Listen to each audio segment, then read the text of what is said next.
बोलो वृंदावन महिलाल की जय।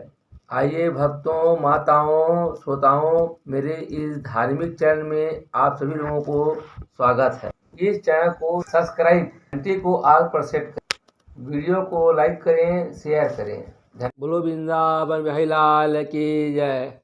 आइए भक्तों, कार्तिक मास में जो है कहते हैं प्रबोधनी एकादशी और उसके जागरण का महत्व तथा भीष्म पंचक व्रत की कथा, पूजा विधि एवं महिमा को आज श्रवण करेंगे। बोलो वृंदावन बिहारी लाल की जय।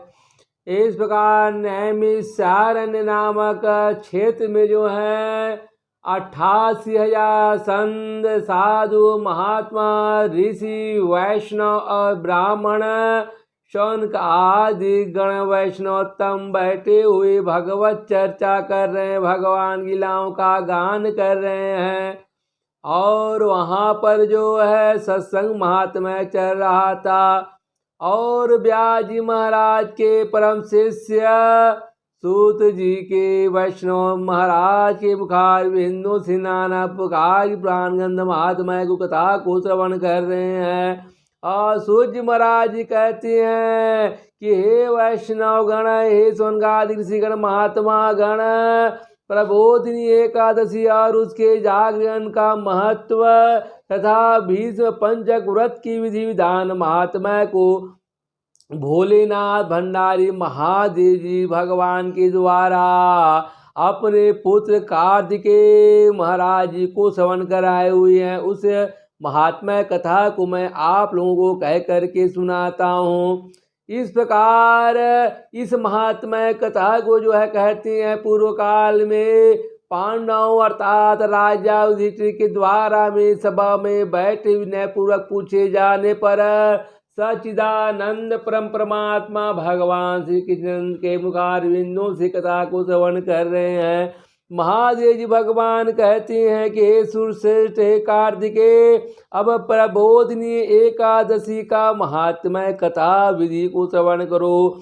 यह पाप का नाशक है, पापों को समाप्त करने वाला है, पुण्य को बढ़ाने वाला, पुण्य की वृद्धि करने वाला तथा तत्व चिंतन परायण पुरुषों को, मनुष्य प्राणियों को, भक्तों को मोक्ष को प्रदान करने वाला है। समुद्र से लेकर के सरोवर तक जितने भी तीर्थ पड़ते हैं, धाम पड़ते हैं, वे अभी तक गरजते रहते हैं जब तक कि जो है कहते हैं कार्तिक मास में श्री हरि भगवान की प्रबोधिनी तिथि एकादशी नहीं आ जाती। प्रबोधिनी नाम की एकादशी को एक ही उपवास से सहस्त्र अश्वमेध यज्ञ करने और 100 रासुर यज्ञ करने का फल प्राप्त हो जाता है।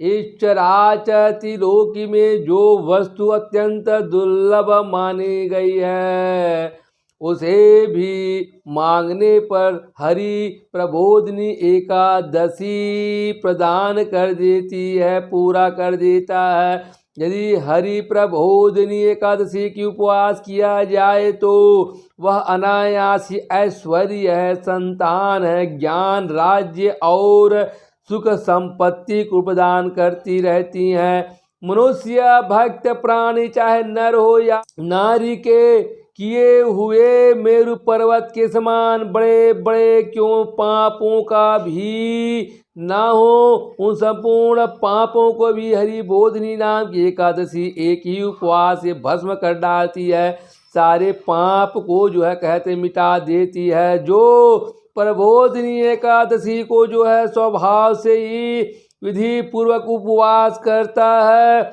वह शास्त्रोक्त फल का प्राप्त करने वाला भागी हो जाता है। प्रबोधिनी एकादशी को रात्रि में जो मनुष्य भक्त प्राणियों के द्वारा जागरण करने से पहले के हजारों जन्मों की हुई पाप राशि रुई के ढेर की भांति भस्म हो जाती है, समाप्त हो जाती है। रात्रि में जागरण करते समय भगवत संबंधी नाना प्रकार के गीत, भजन और कीर्तन करते हैं, वाद्य यज्ञ बजाते हैं, भजन कीर्तन में नाचते हैं, नृत्य करते हैं। और भगवान के पुराणों के जैसे रामचरितमानस है, श्रीमद् भागवत महापुराण है, विष्णु पुराण इत्यादि के पाठ की भी जो है व्यवस्था करती है, कथा आयोजन करवाती है और करवाती रहने चाहिए। और धूप दीप नैवेद्य पुष्प गंध चंदन फल और अग्र आदि से भगवान की जो है सुंदर कार्तिक मास भर पूजन पाठ आराधना करनी चाहिए। और मन में श्रद्धा रख करके दान देना और इंद्रियों को संयम में रखना चाहिए। सत्य भाषण करना चाहिए, सत्य बोलना चाहिए। सद्भाषण है, क्रोध है, निंदा स्तुति का जो है कहते हैं त्याग करना चाहिए। निंदा आलस्य का भाव रखना चाहिए। मन में अत्यंत प्रसन्न रहना चाहिए, आनंद रहना चाहिए। शुभ कर्म में हमेशा करने के लिए लालयित होना चाहिए, प्रवृत्ति होना चाहिए। मन में आश्चर्य और उत्साह पूर्वक होकर के आलस्य का त्याग आदि करते भगवान की सुंदर परिक्रमा तथा दोनों हाथ जोड़ करके नमस्कार प्रणाम करना चाहिए। इन बातों का जो है कहते अत्यंत पूर्वक प्रयत्न पूर्वक पालन करना चाहिए। महाभाग प्रत्येक पहर में समय में उत्साह और उमंग के साथ श्रद्धा भक्ति पूर्वक भगवान की आरती मंगल आरती उतारनी चाहिए। जो पुरुष भक्त प्राणी नर हो या नारी भगवान के समीप में एकाग्रचित होकर के मन को एकाग्र करते हुए उपयुक्त गुणों से युक्त जागरण करता है, वह पुनः इस पृथ्वी पर जन्म नहीं लेता है, उनका पुनर्जन्म नहीं होता है। और जो धन की जो है कृपणता छोड़ करके कंजूसी का त्याग करके इस प्रकार भक्ति भाव से एकादशी को जो है कहती हैं जागरण करता है, वह परमात्मा में लीन हो जाता है। जो कार्तिक मास में पुरुष सूक्त के द्वारा प्रतिदिन से हरि भगवान का पूजन करता है, उसके द्वारा करोड़ों वर्षों तक भगवान की पूजा संपन्न हो जाती है। जो मनुष्य भक्त प्राणी मनुष्य नर हो या नारी 5 रात्र में बताई हुई जो है यथार्थ विधि के अनुसार कार्तिक के मास में भगवान का पूजन पाठ आराधना करता है, वह मोक्ष का भागी होता है। जो कार्तिक मास में ओम नमो नारायणाय, ओम नमो नारायणाय, ओम नमो नारायणाय, ओम नमो नारायणाय, ओम नमो नारायणाय, ओम नमो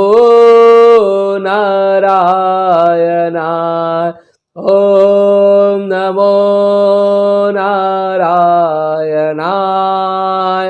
ओम नमो नारायणाय।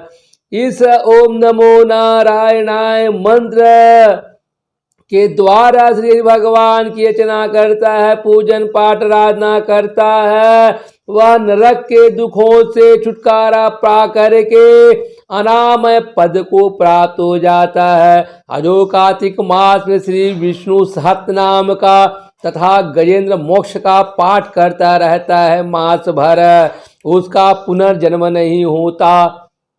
उसके कुल में जो सैकड़ों हजारों पुरुष नर हो या नारी उत्पन्न हो चुके हैं, वे सभी श्री विष्णु भगवान के धाम को प्राप्त हो जाते हैं, स्वर्ग चले जाते हैं। अतः एकादशी को जागरण अवश्य करना चाहिए। जो कार्तिक के मास में एकादशी के दिन में जो है कहते हैं रात्रि के पिछले पहर में भगवान के नाम से स्तोत्र गान करता है, वह अपने पितरों के साथ श्वेत द्वीप में निवास करता है। जो मनुष्य भक्त नर हो या नारी कार्तिक मास के शुक्ल पक्ष में एकादशी का व्रत पूर्ण करके प्रातः काल सुंदर कलश दान करता है, वह श्री हरि भगवान के परम धाम को प्राप्त हो जाता है।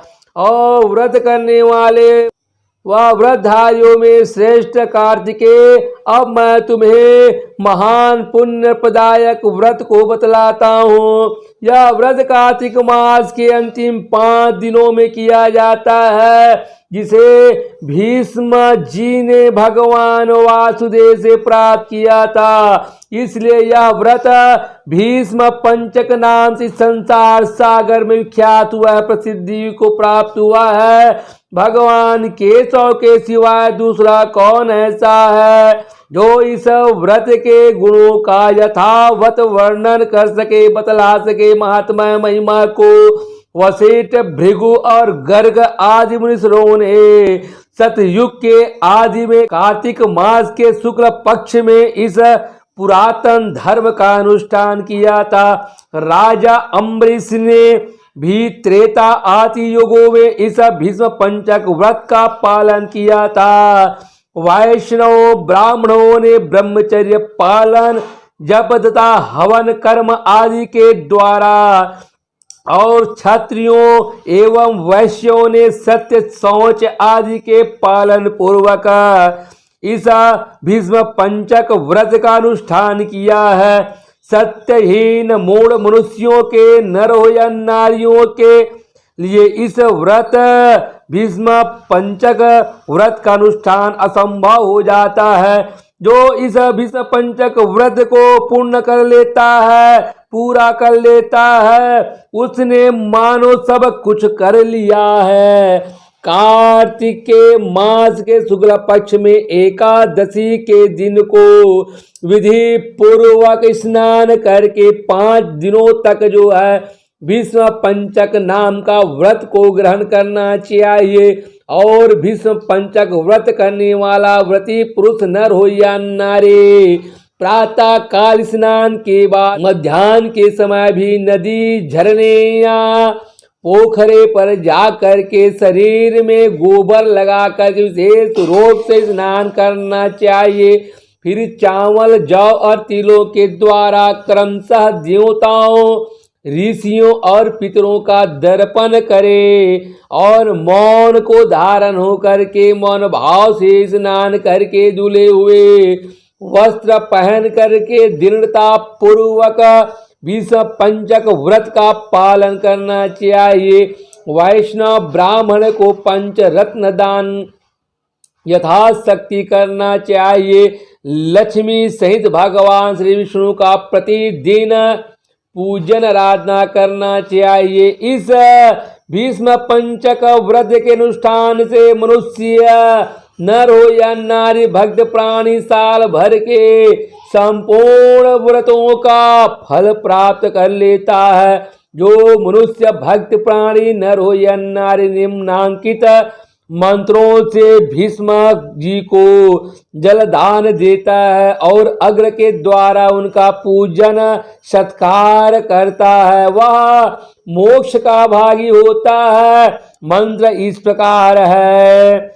आइए भक्तों मंत्र का उच्चारण करते हैं, पढ़ते हैं। वैयाग्र पद्य गोत्राय सांकेत परवा सांकृत्य प्रवराय च अनपत्याय भीष्माय उद्कम्भे स्म वर्मणे वसूनामवताराय सन्तनोरात्मजाय च अर्घ्यं ददामि भीष्माय आजन्म ब्रह्मचारिणे। इस मंत्रों के द्वारा जो है कहती है भीष्म जी को जल दान, अग्र प्रदान करना चाहिए। जिनका गोत्र वैयाग्र पद्य और प्रवर सांकृत्य है, उन संतान रहित राजर्षि भीष्म के लिए यह जल समर्पित है। कहते हैं जो वसुओं के अवतार तथा राजा शांतनु के पुत्र हैं, उन आजन्म ब्रह्मचारी भीष्म को मैं अग्र दे रहा हूँ, ऐसा कहते हुए जल इत्यादि अर्पण करना चाहिए। तत्पश्चात सब पापों का हरण करने वाले श्री भगवान का पूजन पाठ आराधना करना चाहिए। उसके बाद यत्न पूर्वक जो है भीष्म पंचक व्रत का जो है पालन करना चाहिए। भगवान को भक्ति पूर्वक जल से स्नान कराएं, फिर मधु है, दूध है, घी है, पंचकव्य है, गंध और चंदन मिश्रित जल से उनका अभिषेक यथाशक्ति करना चाहिए।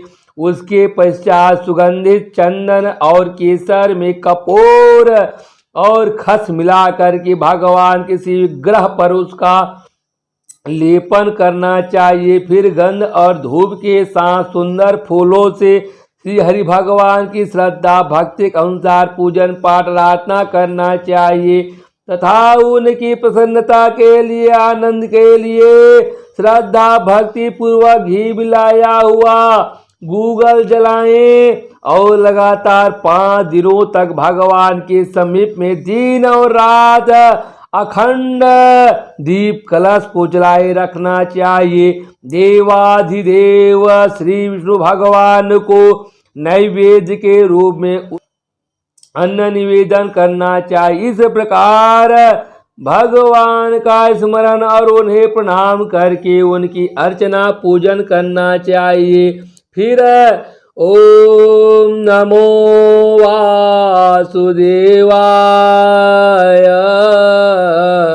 ओम नमो वासुदेवाय,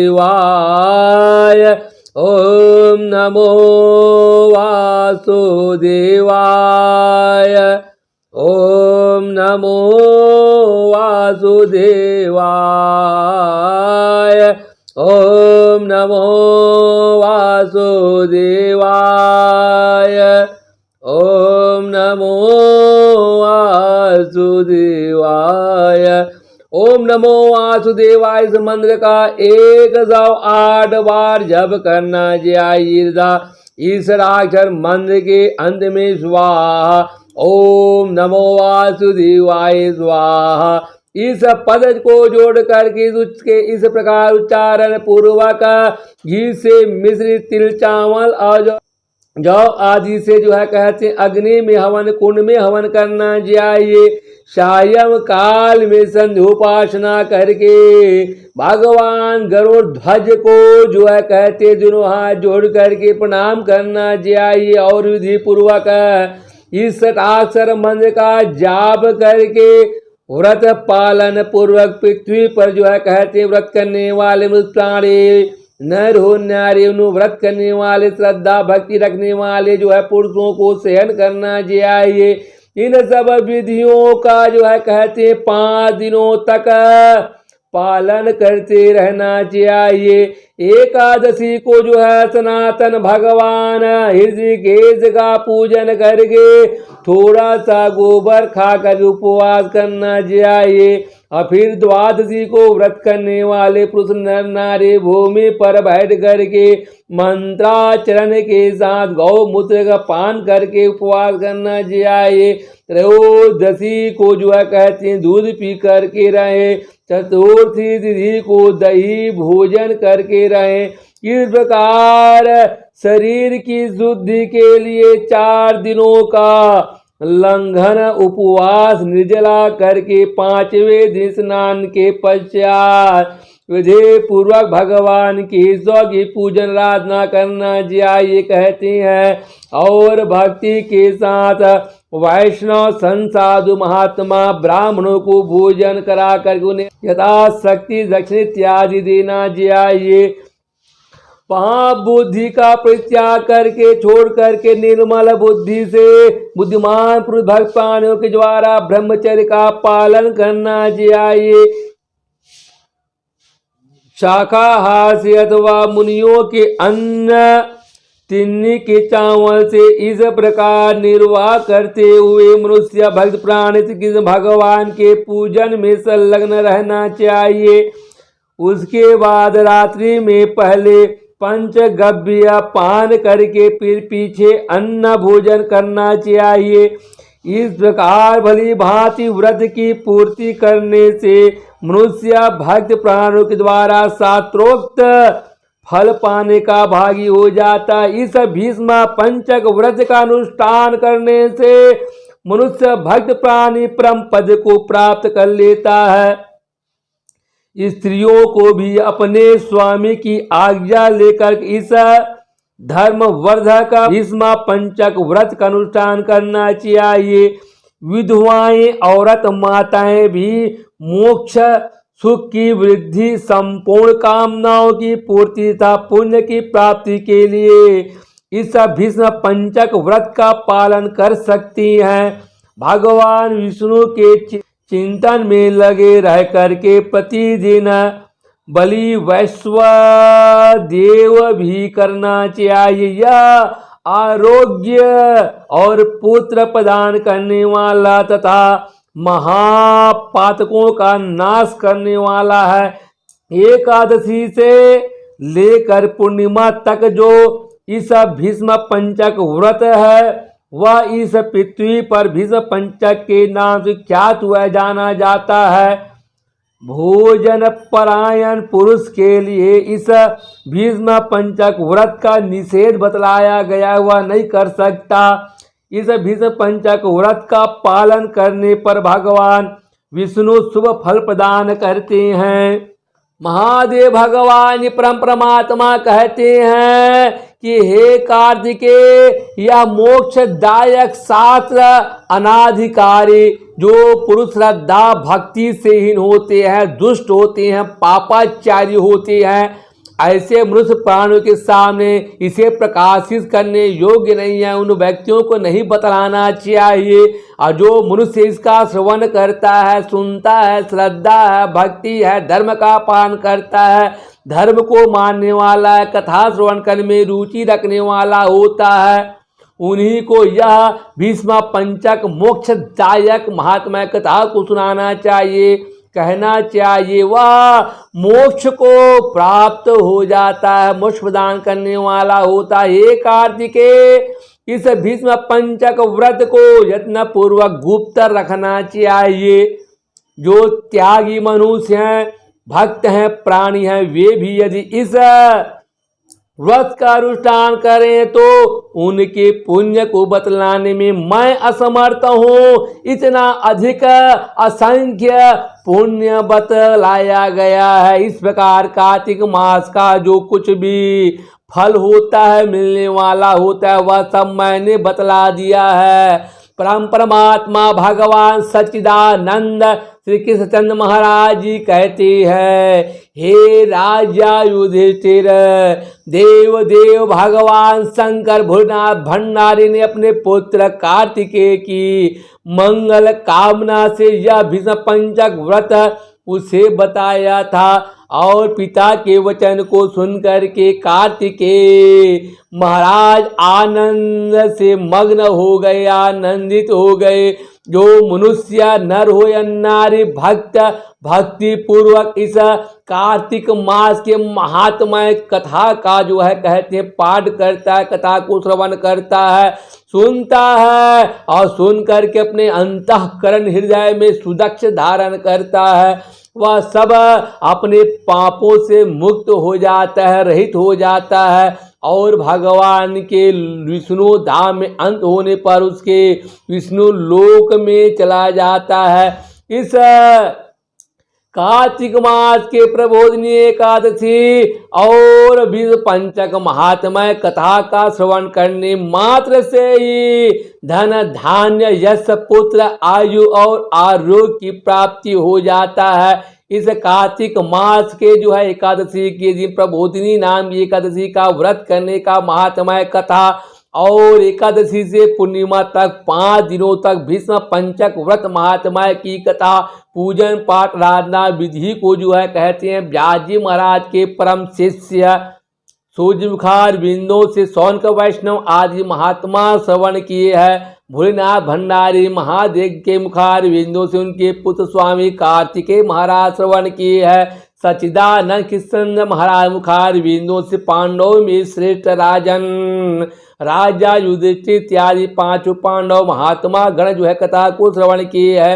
बोलो कार्तिक महात्मा कथा पुराण के जय। वृंदावन बिहारी लाल की जय। राम जानकी भगवान की जय। जगन्नाथ भगवान की जय। शंकुनाथ पार्वती भगवान की जय। स्वामी कार्तिक महाराज की जय। व्यास जी महाराज की जय। सुखदेव जी महाराज की जय की जय। अपने अपने माता पिता की जय। नगरता भगवान की जय। ग्राम देवता भगवान की जय। धर्म की जय हो। धर्म का नाश हो। प्राणियों में सद्भावना हो। विश्व का कल्याण हो। गौ सेवा हो। गौ माता की जय हो। जय जय सीताराम। जय जय सीताराम। जय जय सीताराम। जय जय सीताराम।